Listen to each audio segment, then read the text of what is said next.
அஸ்ஸலாமு அலைக்கும். Welcome to Fathima's கலக்கல் சமையல். ஹாய் ஃப்ரெண்ட்ஸ், இன்றைக்கி நம்மளுடைய கலக்கலான ரெசிபி என்னென்னு பார்த்தீங்கன்னா தவா சிக்கன் ஷவர்மா தாங்க. இது பீஸா நினச்சிடாதீங்க. பீஸாவோட ப்ரொசீஜரே வேறு, அதனுடைய மெத்தட்லாம் வேறு. இது வந்து ஷவர்மாக்கு என்னென்ன யூஸ் பண்ணுவோமோ அந்த டைப்பில் தான் செஞ்சுருக்கேன். இந்த வீடியோ பார்க்கறதுக்கு முன்னாடி என்னுடைய சேனலை ஃபஸ்ட் டைமாக பார்க்குறீங்கன்னா மறக்காமல் சப்ஸ்கிரைப் பண்ணிக்கோங்க ஃப்ரெண்ட்ஸ். பக்கத்தில் இருக்க பெல் ஐக்கனையும் கிளிக் பண்ணிக்கோங்க. அப்போ தான் நான் அப்லோட் பண்ணுற கலக்கலான வீடியோஸ்லாம் உங்கள் மொபைலில் வந்து சேரும். இப்போ வாங்க நம்மளுடைய கலக்கலான கிச்சனுக்கு போகலாம். ஃபஸ்ட்டு வந்து நல்ல போன்லெஸ் சிக்கனை இந்த மாதிரி குட்டி குட்டியாக கட் பண்ணி வச்சுக்கலாம். கொஞ்சம் நீல வாக்கில் எடுத்துக்கோங்க. அதில் 2 ஸ்பூன் அளவுக்கு வந்து சில்லி பவுடர் எடுத்திருக்கேன். 1 ஸ்பூன் வந்து சோயா சாஸ், இது ஆப்ஷன் தான். 1 ஸ்பூன் வந்து இஞ்சி பூண்டு பேஸ்ட், கொஞ்சமாக தேவையான அளவுக்கு சால்ட் எடுத்துக்கலாம். ஒரு பாதி லெமன் போல் நான் இதில் பிழிஞ்சுக்கிறேன். நம்ம 65க்கெலாம் மசாலா போட்டு விரவு பண்ணி அந்த மாதிரி தான் விர வைக்கலாம். இது வந்து ஊற வைக்கணும்னு அவசியம் இல்லைங்க. அப்படியே நம்ம வந்து எண்ணெயில் போட்டு பொரிச்சு எடுத்துடலாம். இது வந்து 65 பொரிகிற மாதிரி நல்லா வந்து கிறிஸ்பியாக ஆகிற அளவுக்கு பொரிக்கக்கூடாது. கொஞ்சம் சாஃப்டாக தான் இருக்கணும். ஒரு 2 நிமிஷம் வந்து பொரிச்சா போதும். இந்த மாதிரி இருக்கணும். இப்போ நம்ம இதை ஆஃப் பண்ணிடலாம். அடுத்தது ஒரு மிக்ஸி ஜாரில் வந்து ஒரு முட்டை போல் எடுத்துருக்காங்க. ஒரு முட்டைக்கு தேவையான அளவு தான் நான் இப்போ சொல்கிறேன். ஒரு 4லேருந்து 5 ஸ்பூன் அளவுக்கு மைதா மாவு, அதாவது அதை வந்து ஒரு கப்பில் அளந்துக்கோங்க. அதே கப்பில் வந்து எல்லா மெஷர்மெண்ட் எடுத்துக்கோங்க. பால் எடுத்துருக்கேன் அதே கப்பில், அதே அளவுக்கு. எண்ணெய் வந்து அதாவது refined oil R palm oil எது வேணால் எடுத்துக்கோங்க. அதே அளவு எடுத்துக்கணும். தேவையான அளவுக்கு சால்ட்டு சேர்த்து மிக்சியில் வந்து ஒரு நிமிஷம் போல் நல்லா அடிச்சுட்டு வந்துடுங்க.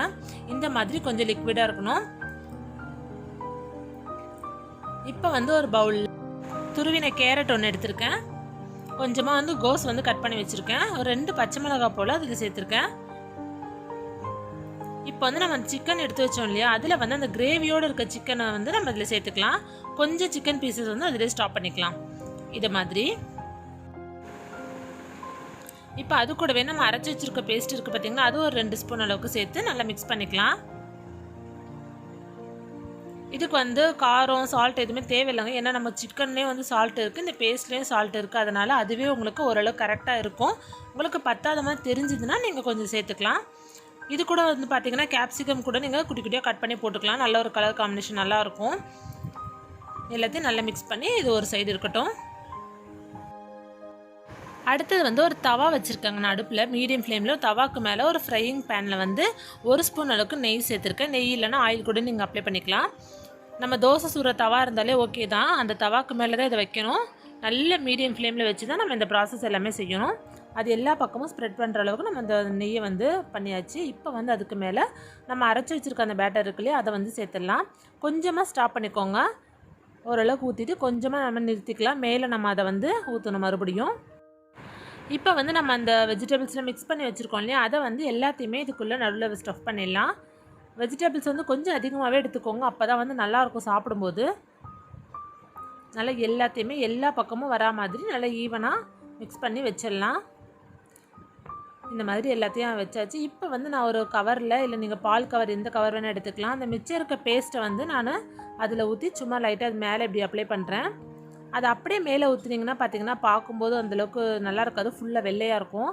அதனால் ஜஸ்ட்டு நான் ஒரு கவரில் போட்டு இந்த மாதிரி எல்லாம் கொஞ்சம் கேப் விட்டு நான் அப்ளை பண்ணிக்கிறேன். உங்களுடைய ஆப்ஷன் தான். இப்படி இல்லைன்னா நீங்கள் மொத்தமாக கூட அப்படியே போட்டுடலாம். 1 ஸ்பூன் அளவுக்கு வந்து பெப்பர், அதை நான் மேலே தூவிக்கிறேன். பிளாக் பெப்பர் தான். இப்போ நம்ம பேலன்ஸ் எடுத்து வச்சுக்க சிக்கன் பீசஸ் இருக்குது பார்த்தீங்களா, அதை வந்து இந்த கேப்லலாம் நான் ஜஸ்ட் வச்சு ஃபில்லப் பண்ணிக்கிறேன். அது ஒரு பார்க்க ஒரு அழகாகவும் இருக்கும். நமக்கு சாப்பிடும்போது அங்கங்கே நடுநடு வரும்போது சூப்பராக இருக்கும். அதுக்காக தான் நான் இந்த மாதிரி வச்சுருக்கேன். இதுவும் உங்களோட ஆப்ஷனல் தான். உங்களுக்கு எப்படி பிடிக்குதோ அதை மாதிரி நீங்கள் வச்சுக்கோங்க.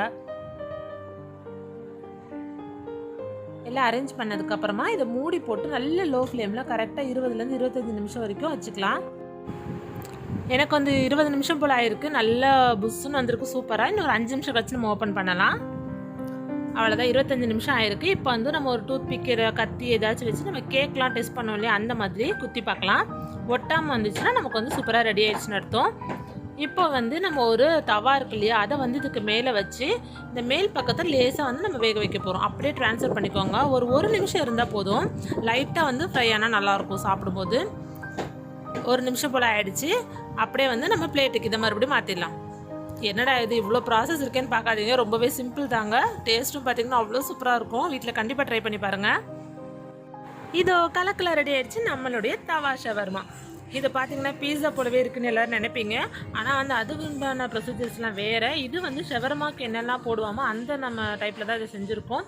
டேஸ்ட்டும் பார்த்திங்கன்னா அதை விட சூப்பராக எக்ஸலண்ட்டாகவே இருக்கும். நம்ம கடைங்களில் கூட இந்த அளவுக்கு நீங்கள் டேஸ்ட் பண்ணியே வந்துருக்க முடியாது, அவ்வளோ சூப்பராக இருக்கும். இது கூட பார்த்திங்கன்னா புதினா சட்னி இல்லை டொமேட்டோ சாஸ் எதுவுமே சூப்பராக இருக்கும். இப்போ நான் டொமேட்டோ சாஸ் கூட சாப்பிட்றேன். வா, அவ்வளோ சூப்பராக அவ்வளோ சாஃப்டாக இருக்குதுங்க. இந்த மாதிரி டேஸ்ட் நீங்கள் கடையில் கூட கண்டிப்பாக சாப்பிட்டே இருந்திருக்க மாட்டீங்க. எல்லோரும் வீட்டில் ட்ரை பண்ணி பாருங்கள். இந்த வீடியோ உங்களுக்கு பிடிச்சிருந்துன்னா லைக் பண்ணுங்கள், ஒரு ஷேர் பண்ணிக்கோங்க, மறக்காமல் சப்ஸ்கிரைப் பண்ணிக்கோங்க ஃப்ரெண்ட்ஸ்.